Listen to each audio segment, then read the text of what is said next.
And that's the story of the three little pigs. Any questions? Yes? I like that story a lot. Steven? That big bad wolf seems pretty mean. Brennan? Why did all the roofs fall down? Probably because I didn't have GAF roofing. What's GAF? Why don't I just show you? So the first process is our raw materials. Our raw materials go from our raw materials room and also our rail cars to our cap extruder. So we make insulation board for industrial roofs.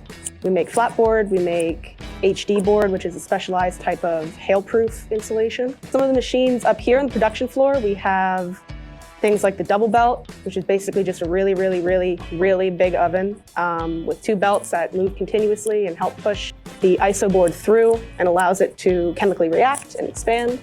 Centrifugal pumps in my area, and those are big pumps that move chemical down from the rail car and up through like 2 miles of piping into our storage tanks. And then I also deal with the rail cars themselves. Cool thing about manufacturing is how interconnected it is. You can't really have one industry without another. It goes down the line into our fleece unwind. It comes out of there into cooling rolls.